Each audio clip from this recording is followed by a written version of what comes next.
Good afternoon, YouTube. This is Pete, or just call me Snicks, and today we are going to be attempting, at the very least, to build a bumper for this here Ford Bronco. So we'll get started. As we can see here, at this edge, somebody kind of went at it with a torch or something like that. So we'll clean that up. We'll probably run a slight taper, something like that, just to kind of give it a little bit more style. Cap that off, weld these D-rings on, and we'll build some mounts. So I'm going to set the GoPro up, and we will get started. We actually decided to go against the taper, because if we can look right here, this is about the same size, approximately 5 inches, as our new bumper that we're making. And if you look down in this corner right here, there's only about maybe 2 or so inches right there. And to do 2 inches over 16 would look kind of ridiculous with this. And eventually what we're going to do is we're going to build another front bumper for this truck. And I want to kind of stay with the same theme, have them both be kind of square and kind of a little bit chunky and off-road looking. And maybe add a winch and some lights and some cool stuff like that in a little bit. But for just the time being, it's going to be a pretty basic build that hopefully everyone can do in their garage with minimal tools. YouTube, as we can see, I kind of cut this off and made it as square as humanly possible, at least for me, with this grinder. Promise you it's not that bad. It's actually very, very nice looking. So the next step, what we'll do is we will start out drawing how much taper we want on this and just kind of mark it out and get a feel. There's going to be probably a bunch of lines on here, but we'll fire up the tape measure and just kind of take a little stab at it and see what we come up with and what looks good. Alright, so our next step is, because I'm a pretty low-tech kind of guy, is I took this little piece right here on the edge that we just cut off. That gives us a pretty nice factory shape, looking like that. And we can trace it onto this 1/4-inch plate that I bought and make some caps for this bad boy. And then from there we will measure out and weld our 18,000 pound D-rings on there, all done with an AHP Alpha TIG 200X. It's not the best model, but does up to 3/8, so we'll see how she does on this. It'll be the first real test other than just building all kinds of random stuff, from the GoPro mount that I whipped up to a couple 22 targets that I made, and just random stuff like that. So we'll give it a shot and see how she goes. Okay, so I just kind of marked out these two pieces. I apologize for the flash being on, but otherwise we probably won't be able to pick up the lines. As you can see, some of them are pretty sketchy, but especially this guy right there in the corner. Sorry, I forgot to take my, I don't even know what kind of diazepam or whatever. So we'll cut these out, and we'll probably just start them off with a square and tack weld them to the end of the tubes, and then proceed to probably grind the corners down and run a full bead. To tack it, I'll probably just use some 6013 in the stick mode, so we can kind of try out both modes on this welder. Alright YouTube, so I got this end all cleaned up, so what we'll do is we'll take this electrode and kind of feed it in there, and hopefully this thing sticks together. Bird shit and blueberries, right? Pardon my language, but it's just a tack, and then we'll fire up the TIG side of this machine and get it done that way. So bear with me. I'm going to fire up the GoPro again, see how that works out. Again, it's my first video, so we'll see how this goes. Hopefully it's the start of something great. Journey of 1,000 miles begins with a single step, right boys? Dude, so I'm not sure if I should show you guys this, but that is probably one of the grossest, nastiest, if the camera will focus, stick welds in all of existence. But it's just to kind of hold it there, so I'm not juggling too many things at once, running the TIG torch. So we'll pull out the foot pedal and get this bad boy going. As we can see here, is I am not. Yeah, I just ran over the small puddle too. I am not a welder by any stretch of the imagination. I'm not very good at any of this stuff, to be entirely honest. But we're trying, and I can run a backhoe pretty good, so I think that's not a lot of people can do that. So I just kind of attacked this thing with a grinding wheel and a 60 grit flat disc.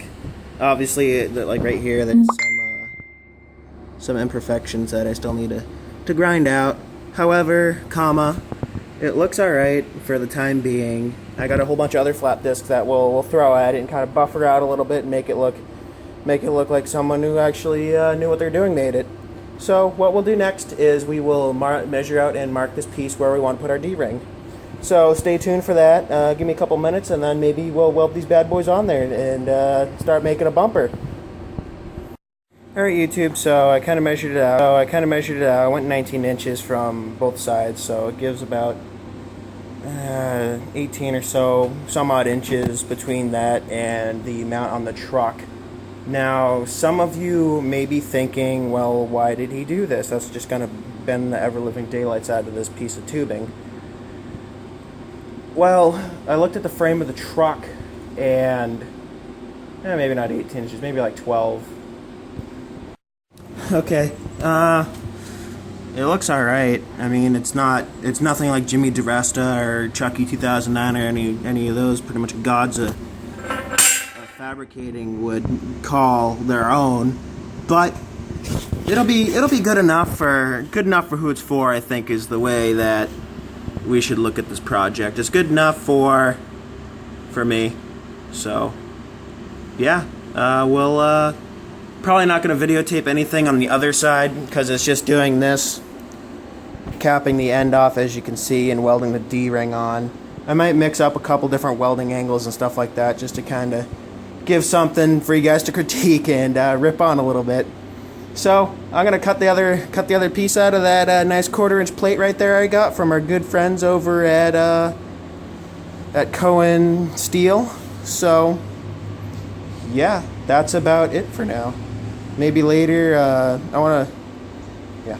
Tube. So after, maybe half hour, 45 minutes of screaming, yelling, swearing, crying, bleeding, not really for the last two, but we got the factory bumper off. As you can see here, it's pretty, not crusty, but it's got some surface rust on it, so it's probably good that I pulled this off anyways, not just in the fact that we're making a bumper together, but just to clean this up and paint it like I've started with the rest of the truck. And as we can see here, the source of most of my frustration was this old hardware. This one's actually a better bunch of the bolts, but I'll go through and replace all these guys. And yeah, we will start on making some mounts right now. So it's day 2 of this bumper build extravaganza. As you can see here, I already made a mount template out of a pizza box actually. And what we're gonna do is we're just gonna make this piece kind of sit in like so. Drill out these holes and bolt it in there. Now, unfortunately, or fortunately, depending on the way you look at it, is these bolts right here. I found a bunch of grade 8 bolts left over from when I did the axle swap on this truck. So as you can see here, there's a little bit of play, but worst comes to worst is I'll make a spacer that'll fit in there, or buy bigger bolts or something like that. I lost a bunch of my drill bits, unfortunately, so this is the biggest size I got, which conveniently also saves me money with this hardware, and it's all grade 8 good stuff from Sky Manufacturing. So what I'll probably end up doing is I might actually end up tacking a washer in here and just tack this nut on there so I can just hit it from the impact on the side rather than doing that whole dance earlier trying to squeeze in there and grab that other side of the nut. And as you can see, it rained last night and I just left this out here because I was being lazy and I had to run off to school and stuff like that. But I'm going to drill the rest of the holes and then we'll measure out where we are going to weld the mounts onto, weld them up, and I'll show you guys the brace design I came up with. And then from there, probably going to flap disc this whole thing, clean it up a little bit, and we'll paint it black. Call it good and we'll be done. So about, I don't know, 8 hours worth of work, being pretty generous. You get a cool custom bumper for your truck. And eventually I do want to revisit this, and we'll add a receiver hitch right there in the center. Yeah, I'm not set up for welding right now. I just kind of waddled out here earlier. And maybe we'll add a swing out spare tire carrier, because this thing right here on the Broncos is notorious for basically this latch failing or coming undone somehow like that, and this whole carrier kind of swings out like this, and it'll swing back on this side, and it'll crease and just bend the shit out of this part of the truck. Pardon my language. Yeah, that's about it for now. So I'm gonna definitely keep this this hitch on for the time being until we revisit this later when I get a little bit better at welding and I pick up a plasma cutter and stuff like that, so we can cut out a nice square in the center and make us a little receiver hitch. Alright guys, that's it for now. So yep. Okay, YouTube, so I just measured this out real quick. I wound up with 19 1/4. It's 37.5 inches between the frame rails, and the overall piece of this bumper I think is like 75 inches. I don't remember off the top of my head. I'm not that good with numbers. I wrote it all down and did some calculations that way. So I just kind of tacked her up there with using some, again, 6013. Very disgusting welds, but you know what? We'll clean her up with the TIG, so we'll make sure she's nice and square and beautiful, and then from there I'm gonna just talk about this brace design real quick, because I actually have this carpenter square right here. We'll just do some nice 45s like that, a 90-degree triangle on both sides. We'll probably end up coming down to probably about right there, so about an inch from the back. Yeah, other than that, we're looking pretty good. I'm going to take a look at the frame and see if we can do something like that on the inside again, just to make it a little bit more square, and if nothing else, I mean, I'm sure this would be fine, but I plan on getting pulled out with this, so I want to make it pretty decent. I'm sure you guys can skip this step or anything like that, or come up with some crazy exotic, like boxed mounts or something like that. But, actually that was dumb for me to even talk about this, because this is going to be the outside of the frame rail, and the frame will sit right here on this side, so that was kind of silly for me even to talk about that. But it's all prototyping. It's all kind of going by ideas I've had in my head for a while now and haven't had the time or money to accomplish. So we'll grind that other side down. You can see this giant mess I got going on right here trying to make all this stuff happen. We'll kind of clean that up. We'll tack her on there. We'll bring it over to the back of this bad boy right here. I apologize for kind of flipping the camera like that. So we'll mount her up and see how she looks, and we'll come up with our brace design from there. Alright, YouTube. Yeah, I got this side pretty much all welded up. I still need to add that brace. We'll actually be able to fit one on this inside right here too as well. Can't really see. We'll pull this off in a little bit. And all I'm going to do is finish welding up both sides. And then from there, I don't know if you guys can see that or not, we will add a brace on the inside as well as the outside. I only tossed 2 bolts in, so it wouldn't be wobbling all over the place. But she's looking pretty good, pretty beefy. I wanted these ends to kind of poke out a little bit to protect this quarter panel right here. So I got maybe about like an inch or so kind of hanging out like that. And the reason why I left this out so far, so I think it would be kind of cool project for us to do together, would to be maybe add diamond plate that kind of fills this gap in right now, because I know this is going to vibrate and just annoy the ever-living bejesus out of me when I'm driving. And yeah, what we'll do from there is pull this thing off. We will paint it till it gets crusty. And we'll figure out a way to mount the license plate up and figure out a way to use these, sorry for jiggling the camera, factory lights.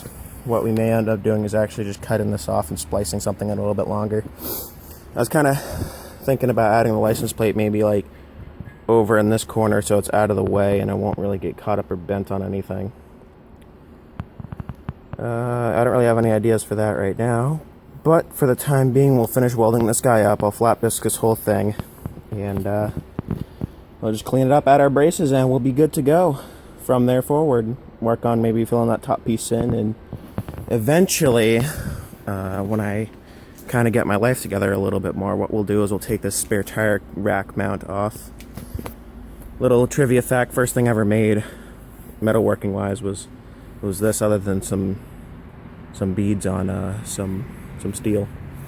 And we'll probably just weld these holes in right here. I pulled this off once before, and whoever painted this truck originally put this on, I think, too soon, or it got too hot or something like that, and it kind of became one with the paint.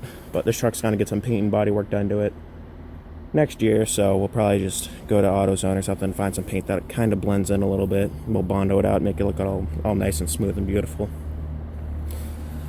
That's it for now. Thanks for watching.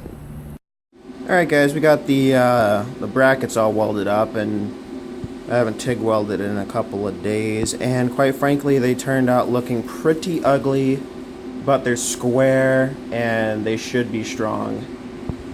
And yeah, we're gonna work on building some braces. I'm probably gonna do that off camera. I don't think anyone wants to see me struggling with a magic marker, some cardboard, and a pair of scissors. So yeah, that's it for now. Tube, so I'm gonna try and do this so you don't see my horrible, disgusting TIG welds down there. But what I've decided to do is, as you can see, I cut out this little piece of cardboard like that. And obviously it's not square or flush or anything right now, but what I'm going to do is I'm going to split this difference between these two holes right here, because this is on the bottom of the truck, and I figured down here it'd be more likely for someone to run in. I'd like to put it, well, in a perfect world, I'd put one up here and one down here, but I don't want to put one up here because of that diamond plate we're probably going to put across the top, and I don't want to have anything in the way for that that'll end up cutting off and having to rework. So I think right here is a good compromise. Probably just do... probably just do one right there on both sides. So I just kind of marked it out, and I'm going to cut it in a square, cut the square out, probably something like that. Nip that one off and then cut that final straight. As you can see, I got a little bit of slag all over it. But flat disc all that, clean it all up, beautify it, and we will be good to go. So I got one side of the... Yeah, sorry, that is a disgusting weld right there. But, my first time ever trying to weld uphill, I guess, for lack of a better term. Something's just off with me today. I'm feeling off. I don't know what's going on, but I'm gonna try and wrap this, at least getting these mounts made up. I'm gonna try and wrap this up today. So maybe from there I'll work on getting the license plate situation figured out and bolt all this stuff on, paint it up, and pull the truck around. Probably not. I'll probably get burned out before then. I mean, Fallout 4 comes out tonight, so I'm pretty excited about that. I'm probably gonna go at midnight because who doesn't love a socially awkward 21-year-old craptacular welder playing Xbox all day? So we'll finish cutting out this piece right here, and I'll clean it up a little bit, and we will weld it up onto the other side, and she'll be good. Alright, YouTube, so I took the liberty of bolting this thing on once we had our braces cut out, welded, and final fitted, if that's even a term. If not, again, I made that up just now. So she's like 90% done. She can clean it up and paint it, but I think I'm going to end the series here. I think you guys know how to throw some paint on something. I used Chassis Saver, which is what I painted the rest of the frame of the truck with. So hopefully it'll be a nice satin black, nice and hard. We'll revisit this later, definitely, and add some more stuff to it, and maybe add a receiver hitch or something like that. It's a little tall for that, though, I think. Alright, guys, thank you so much for watching. Please give me a like and a subscribe if you feel like it. If not, no big deal. I just hope you guys enjoyed the build as much as I did.